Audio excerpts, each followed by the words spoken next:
Harrison Cole never feared anything. Not boardrooms full of angry men. Not threats from people who owed him money.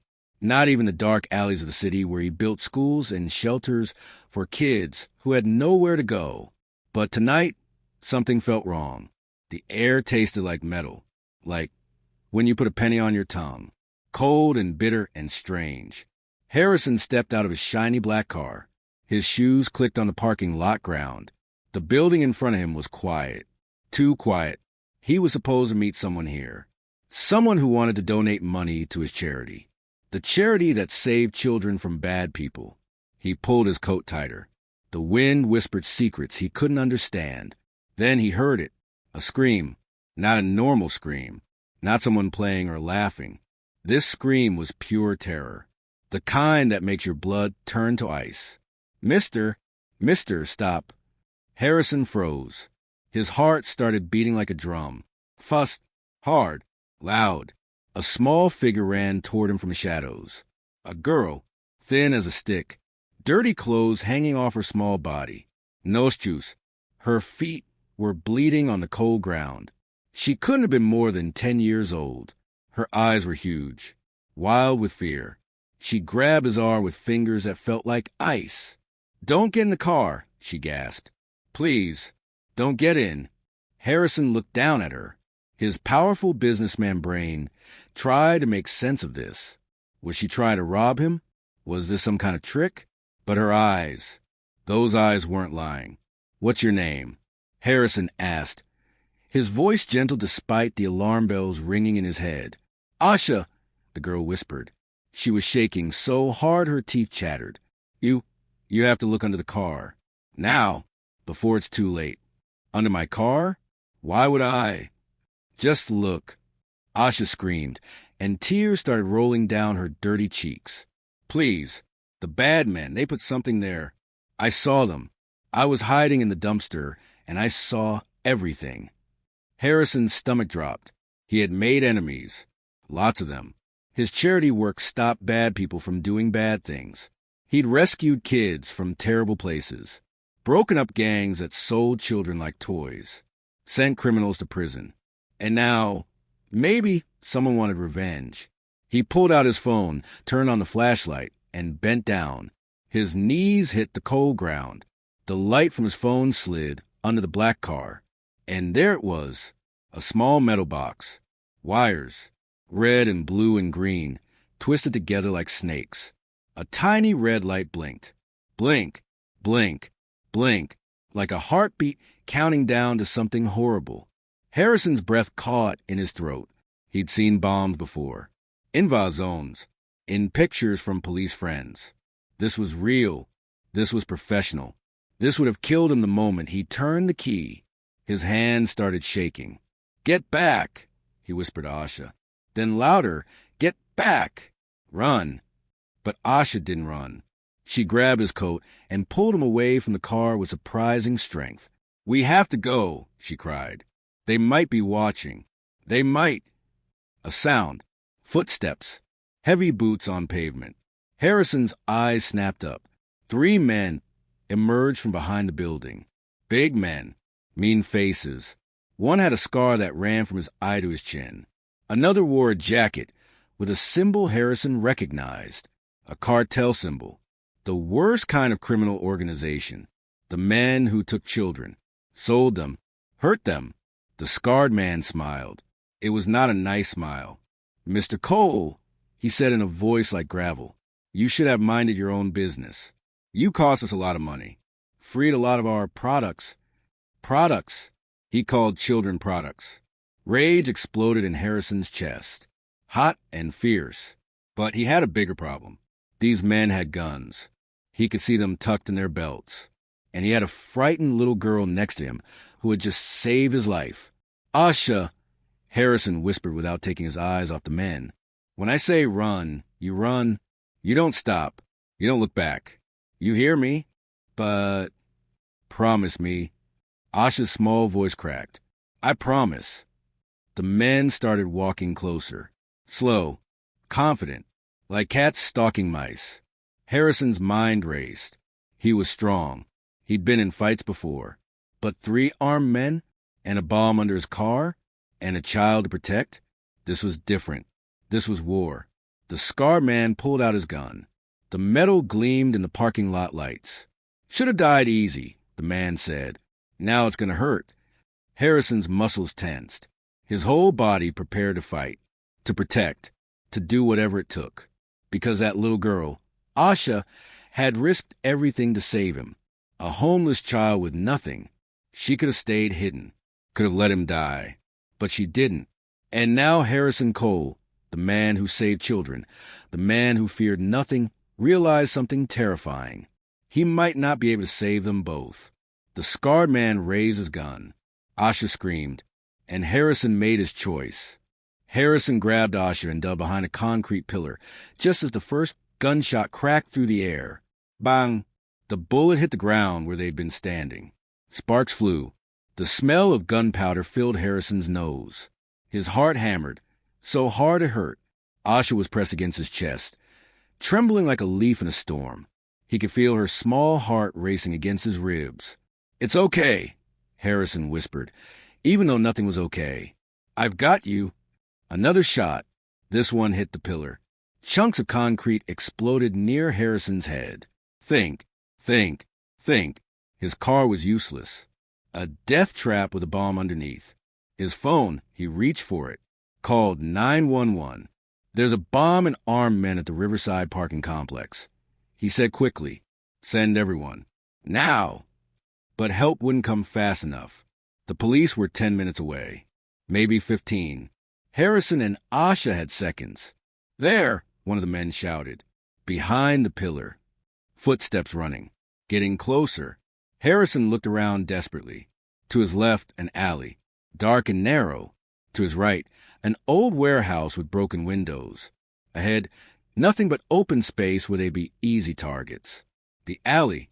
It had to be the alley. "Asha," Harrison said, looking into her scared eyes. "We're going to run. Fast as you can. Stay low. Follow me exactly. Can you do that?" Asha nodded. Brave little thing. Her jaw was set with determination, even though tears streaked her dirty face. "On 3, Harrison said. 1, 2, 3. They burst from behind the pillar and sprinted toward the alley. Harrison's legs pumped. Asha ran beside him, faster than he expected. Bang! Bang! 2 more shots. One whistled past Harrison's ear. So close he felt the heat. They crashed into the alley. Darkness swallowed them. Harrison's hands hit a brick wall. He pulled Asha behind a dumpster. The same dumpster where she'd been hiding when she saw the men plant the bomb. "Where do you live?" Harrison gasped, trying to catch his breath. "Is there somewhere safe I can take you?" Asha's face crumbled. Fresh tears came. "I don't have nowhere," she whispered. "I've been on the street since they took my mama." Harrison's blood ran cold. "Who took her?" Asha pointed back toward where the men were. "Those same bad men. 6 months ago. They came to our apartment. Said Mama owed them money. They took her away and I ran. I hid." The pieces fell into place in Harrison's mind like a horrible puzzle. These weren't just random criminals. This was the same trafficking ring he'd been fighting for 3 years. The one that kidnapped women and children. The one that destroyed families. "They've been looking for me," Asha continued, her voice small. "I heard them talking tonight. They said they was going to kill you and then find the girl who saw them. That's me. They know I'm alive." Harrison felt sick. This child had been living in dumpsters and alleys for 6 months. Alone. Terrified. Hunted. And tonight, instead of staying hidden, instead of protecting herself, she'd risked everything to save a stranger. To save him. "Why did you warn me?" Harrison asked. "You could have stayed hidden. Stayed safe." Asha looked at him with eyes too old for her young face. "On the dumpster, there's a sticker. From your charity. It says every child matters. I seen you on the news. You save kids like me. I couldn't let you die." Something broke inside Harrison's chest. Something that had been hard and cold and focused only on business and missions and saving children he never really knew. This child, this brave, beautiful child had saved him, and now he was going to save her, no matter what it cost. "Listen to me, Asha," Harrison said fiercely. "You're not alone anymore. You hear me? I'm not leaving you. We're getting out of this together." "But how?" Asha asked. "They got guns. We got nothing." Harrison smiled. Not a happy smile. A dangerous one. "We got something better than guns," he said. "We've got each other. And we've got the truth." Heavy footsteps entered the alley. The men were coming. "Check every shadow," the scar man barked. "They can't have gone far."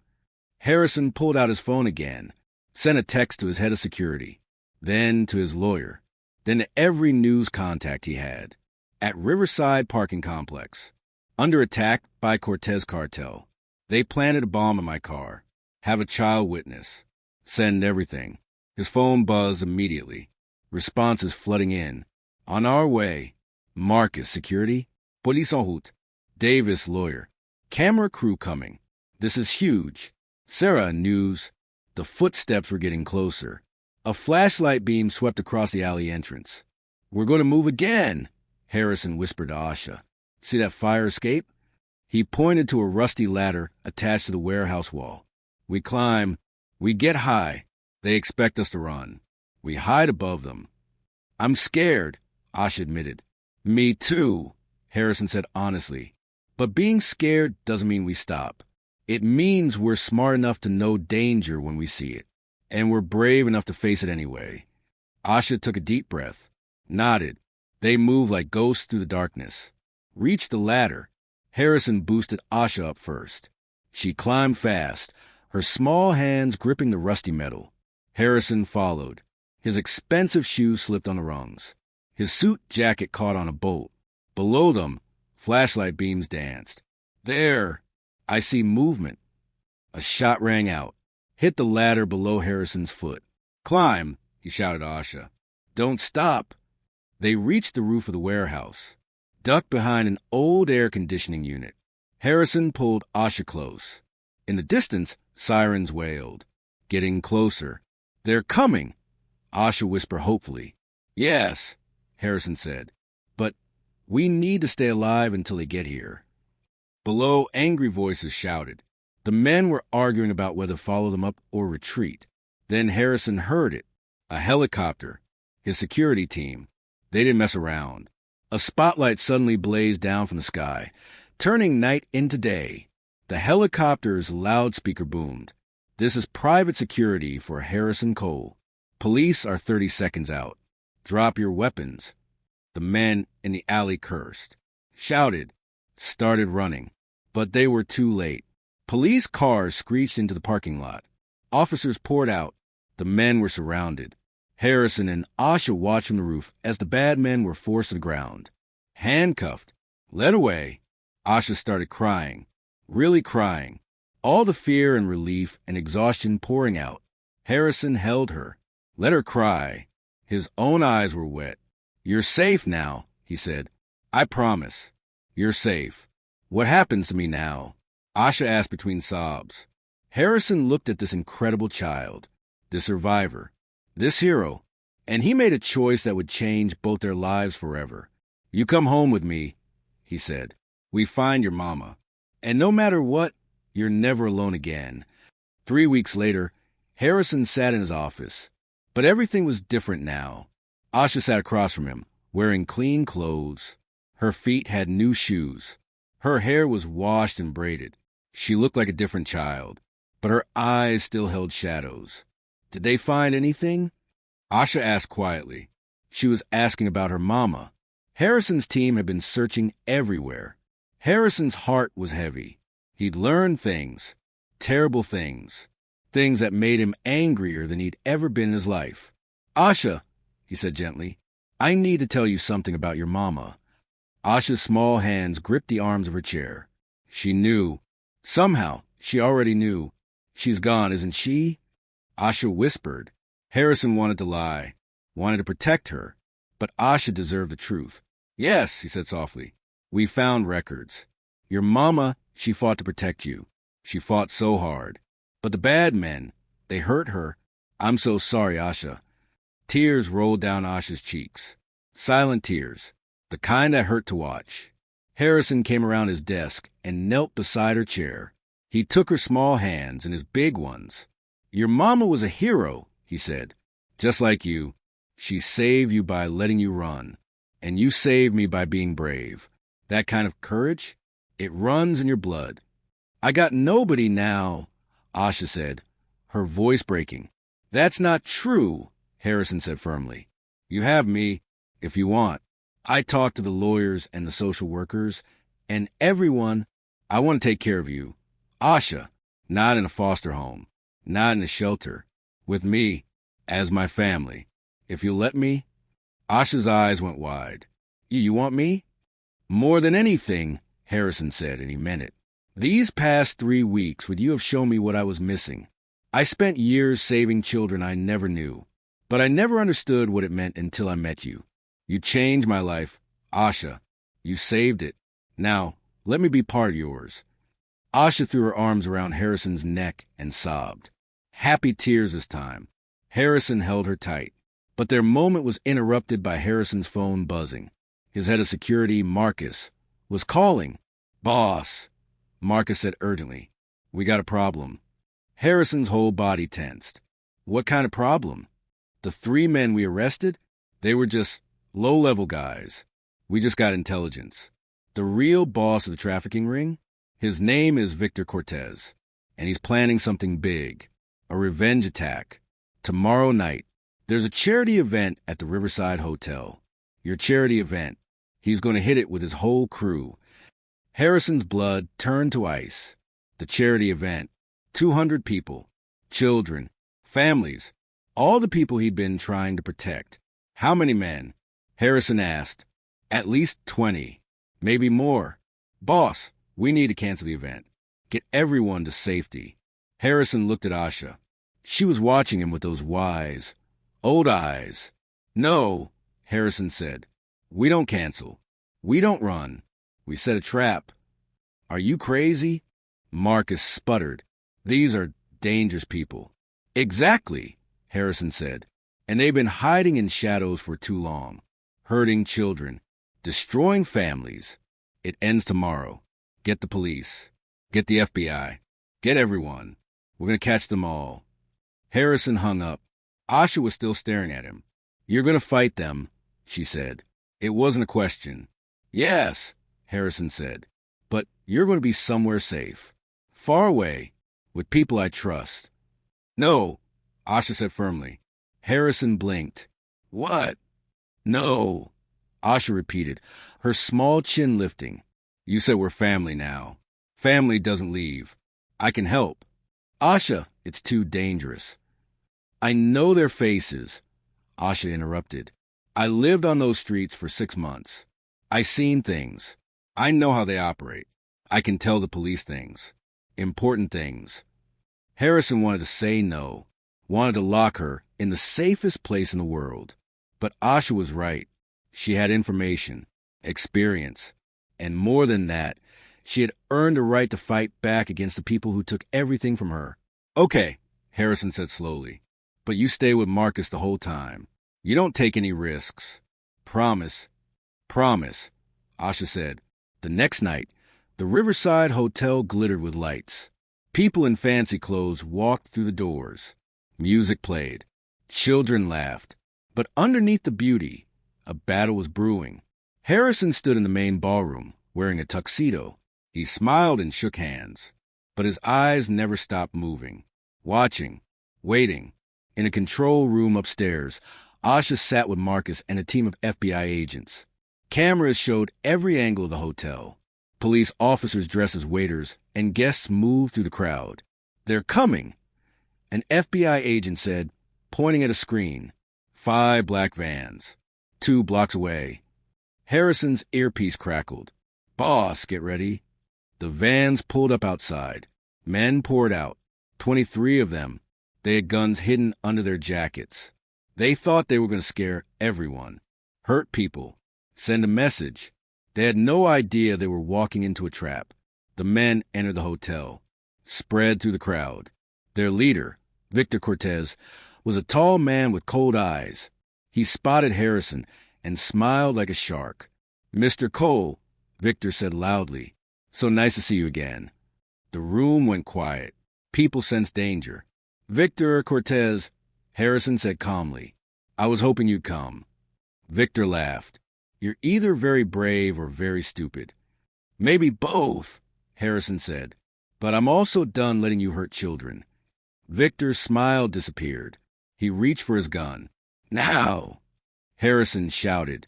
Everything happened at once. Doors burst open. FBI agents flooded in. Police officers threw off their waiter jackets and drew weapons. Victor's men were surrounded in seconds. "Drop your weapons." FBI. Some of Victor's men tried to fight, tried to run, but they were outnumbered and outmaneuvered. Within 3 minutes, all 23 men were on the ground, handcuffed, defeated. Victor Cortez's face twisted with rage as agents hauled him up. "You think this ends anything?" he spat at Harrison. "There's always more of us. Always more people willing to—" "No, Harrison interrupted. It ends tonight, because we have everything. Every record, every location, every name. My team has been gathering evidence for 3 weeks. You're not just going to prison. Victor, your entire operation is done." Victor's face went pale as he realized the truth. This wasn't just about stopping one attack. This was about ending everything he'd built. As the police led the men away, the people in the ballroom started clapping. Slowly at first, then louder. They were clapping for Harrison, for the FBI, for their safety. But Harrison wasn't looking at them. He was looking at the control room door as it opened. Asha walked out. Marcus was beside her, hand on her shoulder. She looked at the handcuffed men being led away, the men who'd taken her mama, the men who'd hunted her. They were defeated now, powerless. Asha walked straight to Harrison. He knelt down so they were eye to eye. "We did it," she whispered. "No," Harrison said, his voice thick with emotion. "You did it. You started this by saving my life. Everything that happened tonight, it happened because one brave girl chose to scream a warning instead of staying silent." Asha hugged him tight. The ballroom full of people watched them. Some were crying. Everyone understood they were seeing something special. A man and a girl who'd save each other. Over the next months, everything changed. Harrison's charity grew bigger. They saved hundreds more children, found them safe homes, gave them hope.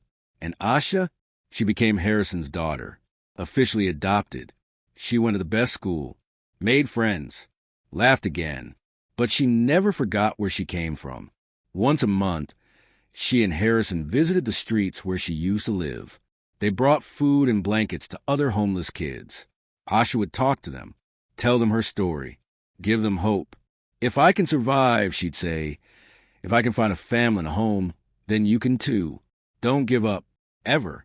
1 year after that terrible night in the parking lot, Harrison and Asha stood together at a ceremony. The city was giving Harrison an award for his charity work. But when they called his name, Harrison took Asha's hand, and they walked to the stage together. "This award doesn't belong to me," Harrison said into the microphone. "It belongs to a brave girl named Asha, who taught me what real courage looks like. She taught me that the smallest voice can make the biggest difference. She taught me that family isn't just blood. It's choosing to love and protect each other no matter what." The crowd stood and applauded. Asha's eyes were shining. That night, as Harrison tucked Asha into bed in her room, her real room, in their real home, she looked up at him. "Papa," she said. She'd started calling him that 3 months ago. It still made his heart melt every time. "Yes, sweetheart. I'm glad I screamed that night. I'm glad you wouldn't you?" Harrison kissed her forehead. "Me too, Asha. Me too. You saved my life in more ways than one." As he turned off the light and closed her door, Harrison thought about how one moment can change everything. One scream, one choice, one brave child. He'd spent years thinking he was the one saving people. But the truth was, Asha had saved him from becoming so focused on missions that he forgot about people, saved him from being alone, saved him from missing the greatest gift of all, love, family. Home. And it all started with 3 words shouted in the darkness. Look under the car. Did this story touch your heart? Did Harrison and Asha's courage inspire you? If you love this emotional journey of bravery, family, and second chances, please like this story. Share it with someone who needs hope today. And subscribe for more amazing stories that will move your soul. Your support helps us create more powerful tales that matter. Don't forget to hit that notification bell so you never miss a story. What did you think of Asha's bravery? Tell us in the comments below.